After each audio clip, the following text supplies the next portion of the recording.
IPL की meeting में काव्या मारन ने कहा कि जब हम आईपीएल से पहले ऑक्शन में प्लेयर्स को खरीदते हैं और उसके बाद वो आने से मना कर देते हैं तो टीम का काफ़ी कॉम्बिनेशन खराब हो जाता है और ऐसा करने वाले को सीधे बैन कर देना चाहिए। देखिए, इस बारे में काफ़ी बात हुई है, बहुत सारे क्रिकेट एक्सपर्ट ने ये पहले भी बात कही है, लेकिन जब आईपीएल की मीटिंग में एसआरएच की मालकिन ने बीसीसीआई के सामने ये बात रखी तो समझो बवाल मच गया।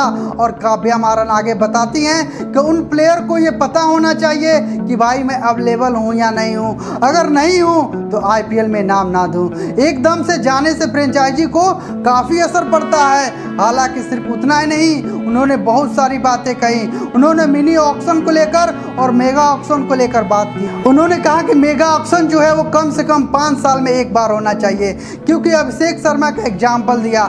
उन्होंने कहा अभिषेक शर्मा को 3 साल लगे मैच्योर होने में और अब जाकर अभिषेक शर्मा की परफॉर्मेंस में कंटिन्यूटी आई है। और अगर मेगा ऑक्शन हो जाएगी तो अचानक से हमारे प्लेयर जो हैं वो चले जाएंगे। और अगली बात की overseas player, Indian player, uncapped player पर जो लिमिट लगी है वो लिमिट नहीं होनी चाहिए। कम से कम हम 7 प्लेयर रिटेन करने चाहिए, क्योंकि यूजुअली जो टीम बनती है वो इंडियन कोर से बनती है, ओवरसीज कोर से बनती है, अनकैप्ड प्लेयर के कोर से बनती है।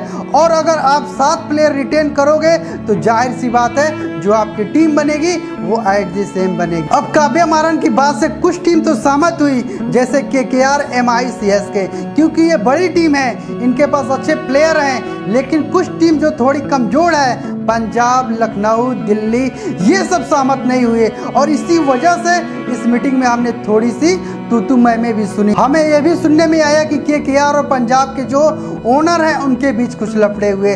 खैर वो अलग सी बात है, लेकिन फिलहाल ऑक्शन को लेकर जो बात हुई, शाहरुख खान की जो स्टेटमेंट थी, रिटेंशन थोड़ा और एक्सटेंड होने चाहिए, जो नंबर ऑफ रिटेंशन प्लेयर हैं वो थोड़े और ज़्यादा होना चाहिए। उस पर भी काव्या मारन काफ़ी उनके साथ दिखी। तो इस मीटिंग में बहुत सारी बातें हुई। अगर आप काव्या मारन की बात करेंगे, जो एसआरएच की मालकिन है, वो अपने टॉपिक में रहती हैं। कुछ लोगों ने पिछले ऑक्शन के बाद कहा था कि लड़कियों को शॉपिंग करने नहीं भेजना चाहिए, और खास करके 90 करोड़ देकर, वरना वो बिना सोचे समझे खर्च करके चले आएंगे। कुछ ने कहा था कि सी इज ब्यूटी विदाउट ब्रेन, लेकिन अब उनकी बातों को सुनकर लोग कह रहे हैं कि जी हाँ, ये सच बात है, किसी भी टीम को स्ट्रॉन्ग कोर बनाने में 2 से 3 साल तो लग ही जाते हैं। और उसके बाद आप मेगा ऑक्शन करा देते हो, जिससे मेन कोर टूटने लगती है। वेल, आप क्या सोचते हैं काव्या मारन की बातों को लेकर?